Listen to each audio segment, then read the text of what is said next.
Wiping North Carolina off the map sure is a heavy claim. Let's see if I can back it up. For entertainment purposes, of course, because I know absolutely nothing. I'm just making this stuff up.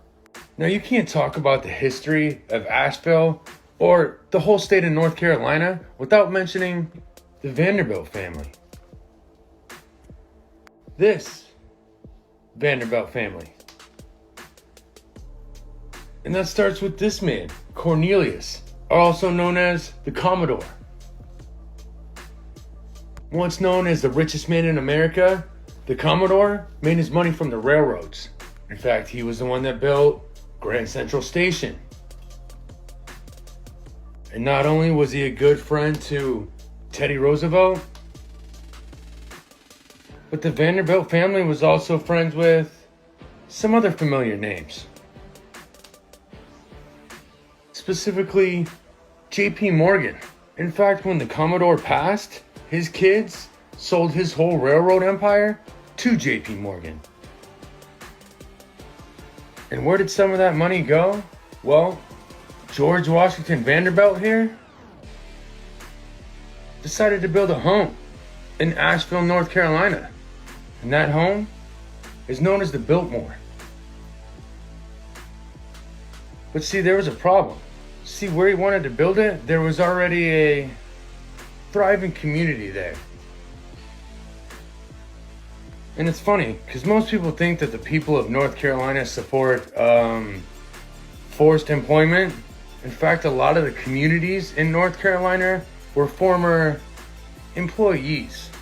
And as the story goes, the Vanderbilts paid to relocate the whole town. And even though there's very contradicting information about that,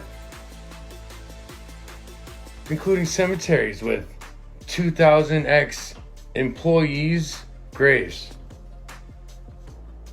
as well as more employees being found as early as 2023. Alright, now the Biltmore is a very interesting place. It's known for its hidden doors and staircases, as well as some of the things they have underground.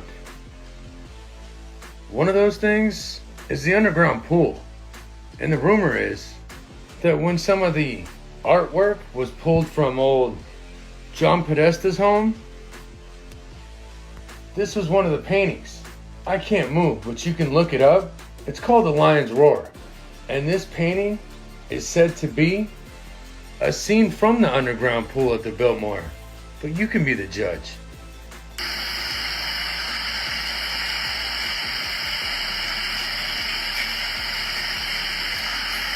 But that pool isn't the only thing said to be under the Biltmore.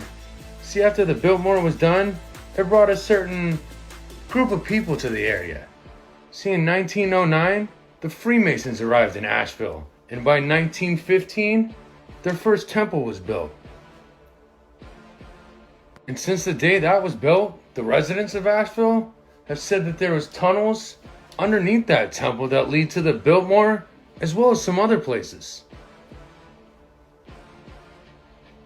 So much so that a local bar owner even kept one of those capped off tunnel entrances as a conversation piece in his bar.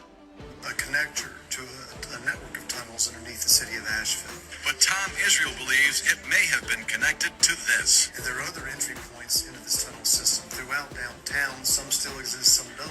Israel and his family are owners of packed. Now, where else are those tunnels supposed to lead? Well, see, the Vanderbilts had another friend. This man here, Fred Seeley, chemist and philanthropist. This is the man that was sold what's known today as Biltmore Village. But what else did Fred own? Well, he actually built Seeley's castle. And let's just say that that's a rabbit hole for another video. And when you take all that and what's going on, even present day, you'll start to understand why I say what I say. And I'm just scratching the surface. Y'all stay safe.